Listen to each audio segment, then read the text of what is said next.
Good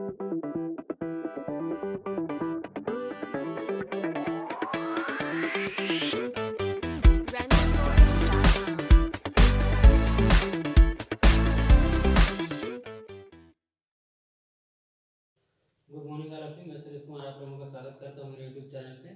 आज हम लोग बात करेंगे BEd fourth semester gender study society के अंतर्गत यूनिट 5 स्ट्रेटजीज फॉर चेंज हमारा कंप्लीट हो चुका है। आज हम लोग एक नए टॉपिक की तरफ बढ़ रहे हैं, वुमेन सेक्शन ग्रुप के बारे में। तो आज का हमारा टॉपिक है women's action group. Women action group, जिसको हम हिंदी में महिला कार्य दल भी बोलते हैं,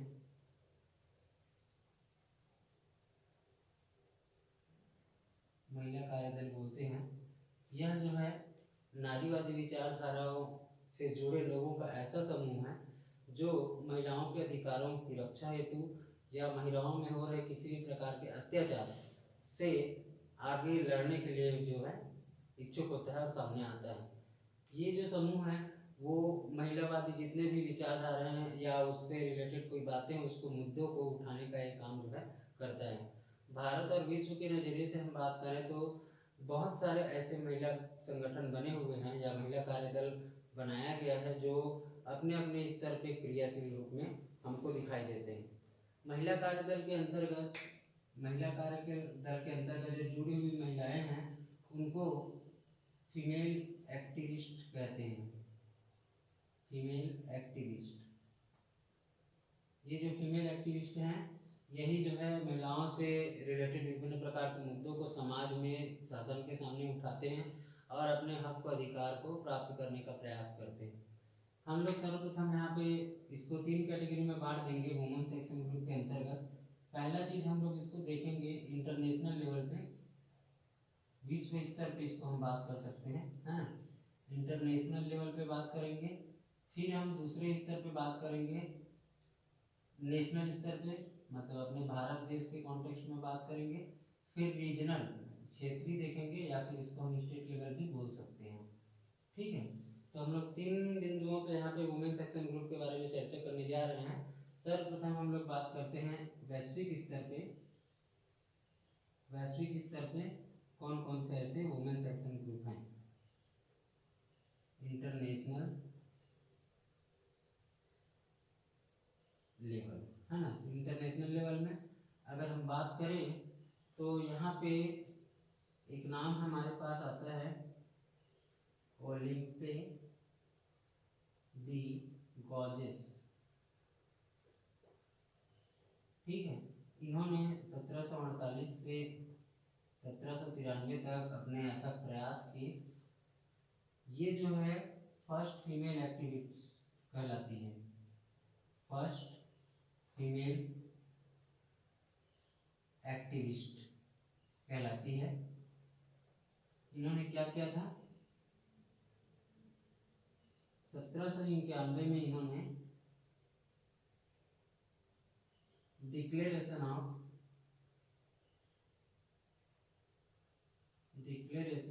of the right of the man and the citizen, इसके मॉडल पे इन्होंने क्या किया था, इस मॉडल के आधार पे इन्होंने महिलाओं के मुद्दों को या महिलाओं के अधिकारों को सामने लाने का प्रयास किया था। ठीक है, इस मॉडल के आधार पर इन्होंने काम किया था और जिसके अंतर्गत यहाँ पे हम बात करते हैं राष्ट्रीय असेंबली में या नेशनल असेंबली जिसको हम बोलते हैं, है ना। राष्ट्रीय असेंबली में महिलाओं से संबंधित बातों को रखा और उसमें से मुख्य बात क्या था, इनका ये कहना था कि जो महिलाओं पर पुरुषों द्वारा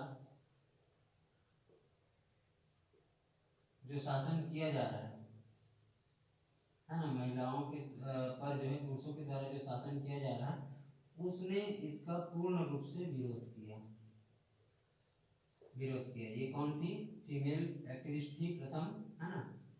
और इन्होंने बात को असेंबली तक ले गई और ले जाने के बाद वहाँ पे देखा गया कि पुरुषों के द्वारा जो शासन किया जा रहा था या फिर अत्याचार या किसी भी प्रकार का दबाव महिलाओं के ऊपर जो डाला जा रहा था उस पर उन्होंने विरोध किया। इसके बाद फिर इसी समय जो है फ्रांस में भी एक क्लब का गठन हुआ जिसका नाम था वुमेन रिवॉल्यूशनरी क्लब। फिर अमेरिका में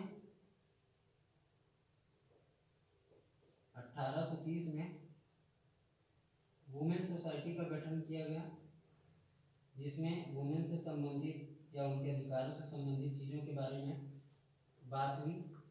उसके बाद 1882 में फिर फ्रांस के द्वारा एक हम बात करें फ्रांसीसी अधिकार महिला अधिकार, है ना, फ्रांसीसी की महिला अधिकार लीग का गठन किया गया और ये फ्रांस के द्वारा किया गया, है ना। फ्रांसीसी जो है वुमेन राइट्स लीग का यहाँ पे स्थापना किया गया, यहाँ पे वुमेन आप जोड़ सकते हैं। फिर उसके बाद 1888 में पुनः अमेरिका द्वारा इंटरनेशनल काउंसिल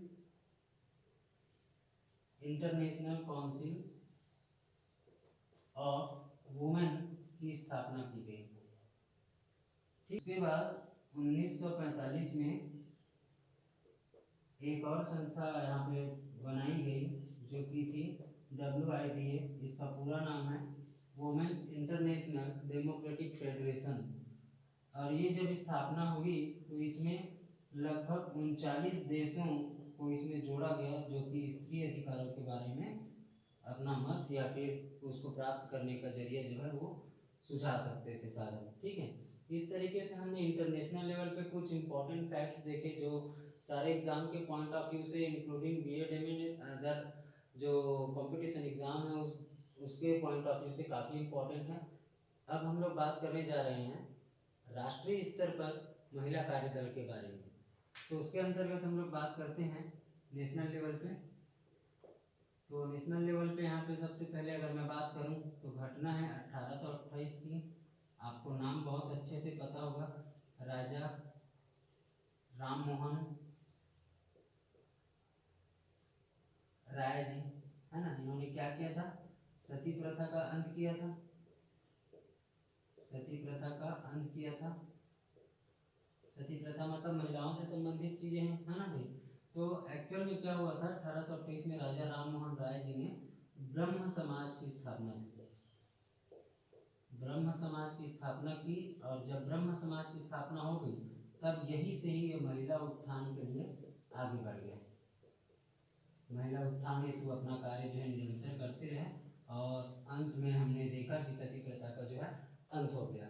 इसी तारतम्य में अगर हम बात करें तो 10 अप्रैल 1875 की घटना है जिसमें स्वामी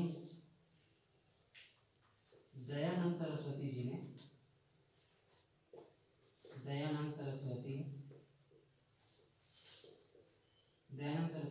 क्या किया था? आर्य समाज की नींव डाली थी या आर्य समाज की स्थापना की थी। आर्य समाज के संस्थापक माने जाते हैं, इन्होंने उसकी स्थापना की। अगर हम बात करें महिला उत्थान के क्षेत्र में या महिलाओं के लिए कल्याणकारी जो कार्यदल है या समूह है उसको बनाने में, तो उसमें कुछ महिलाओं का बहुत ही इम्पोर्टेंट रोल था। जैसे कि हम बात करते हैं पंडिता रमाबाई जी, और रमाबाई करके एक और नाम हमको देखने को यहाँ पे मिलता है जिन्होंने सराहनीय योगदान दिया, आनंदीबाई जोशी।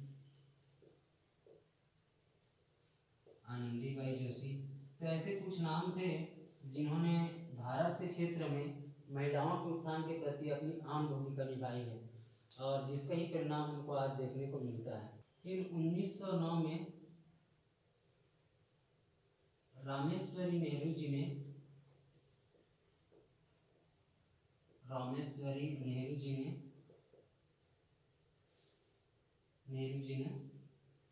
जी ने प्रयाग महिला समिति का गठन किया। प्रयाग महिला समिति का गठन किया। 1920-22 की बात करें तो गांधी जी का जो असहयोग आंदोलन था उसमें पहली बार इस असहयोग आंदोलन में भारी संख्या में वहां पे विरोध किया, आंदोलन के लिए सामने उतरे। ठीक है, उसके बाद 1921 के जो कांग्रेस सम्मेलन हुआ था, कांग्रेस सम्मेलन, यहाँ पे लगभग 144 महिलाओं ने अपनी उपस्थिति दर्ज कराई थी।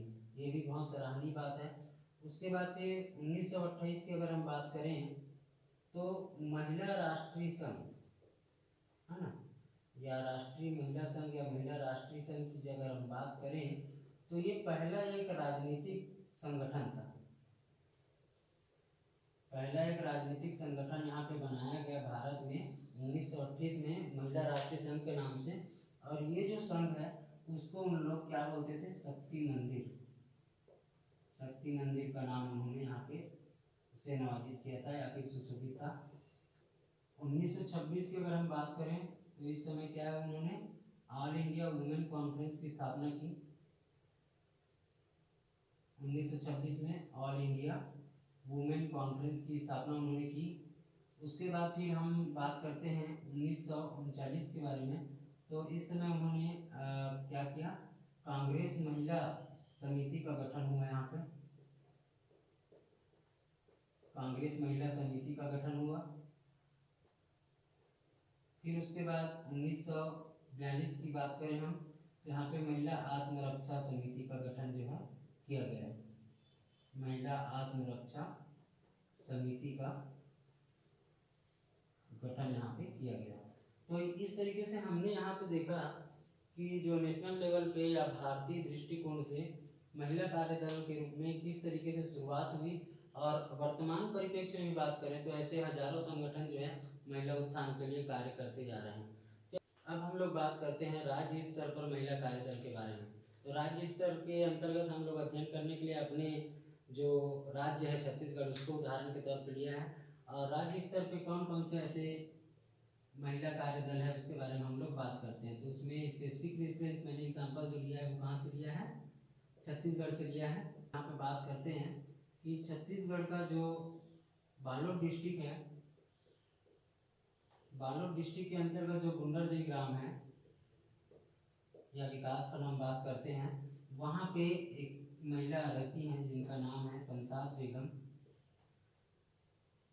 शमशाद बेगम, इन्होंने 2006 में महिला कमांडो की स्थापना की थी, या महिला कमांडो दल जो इन्होंने बनाया था, जो ऑल छत्तीसगढ़ में काफ़ी फेमस हुआ। और ये जो है शराबबंदी या महिलाओं से संबंधित विभिन्न प्रकार के अधिकारों में कार्य कर रहे थे, जिस कारण से इनको 2012 में पद्मश्री से सम्मानित भी किया गया।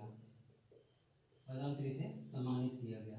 ठीक इसी प्रकार से दूसरे एग्जाम्पल हम लोग बात करें तो जो फुलबासन बाई है, फुलबासन बाई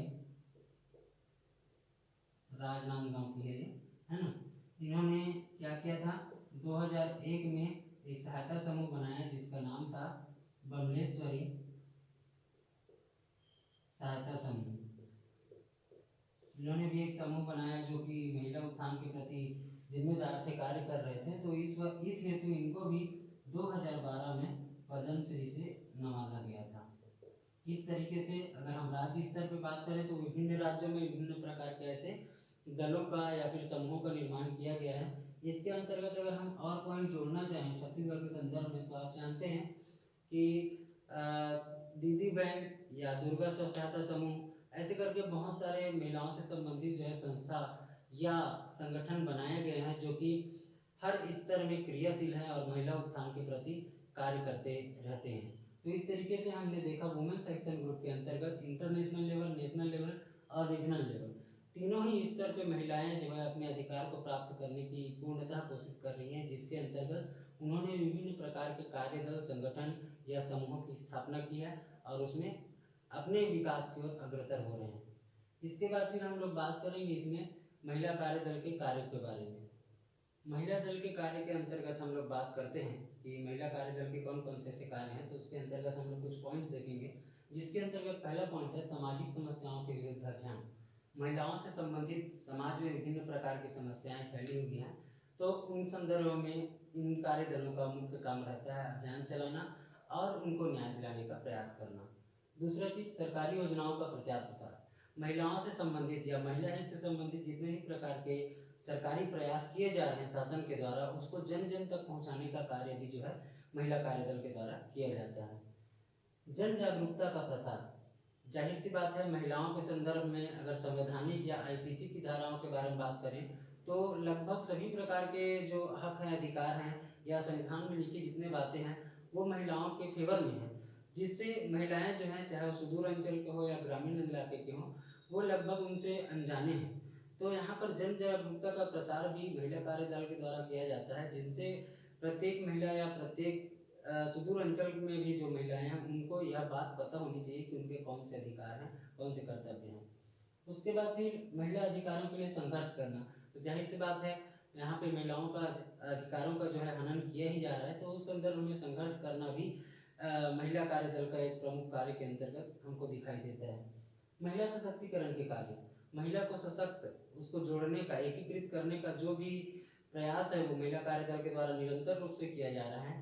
इसका मुख्य जो मोटो रहता है, महिलाओं को एकत्र करके एक समूह के रूप में, एक गिरोह के रूप में जो है उसको बनाना, ताकि वो अपने अधिकारों की रक्षा स्वयं कर सकें। और प्रत्येक स्तर पर, चाहे जनपद स्तर हो, ग्रामीण स्तर पर हो, इस प्रकार के समूह हमको देखने को अवश्य ही मिलता है। उसके बाद फिर बात करते हैं परामर्श केंद्रों की स्थापना। तो जगह जगह पर इन लोग परामर्श देने के लिए परामर्श केंद्र की स्थापना करते हैं, जिसमें महिलाओं को उनके अधिकारों के बारे में परिचित कराया जाता है, साथ ही साथ उनको विभिन्न प्रकार की जो सामाजिक और आर्थिक समस्याएं हैं उसका हल जो है उनको सुझाने का, बताने का प्रयास किया जाता है। पीड़ितों को न्याय दिलाना। मान लीजिए किसी महिला के साथ कोई अत्याचार हुआ या अभद्रता हुई या कोई अवांछित व्यवहार हुआ, तो उस कंडीशन में ये उस पीड़ित को न्याय दिलाने का भी कार्य करते हैं।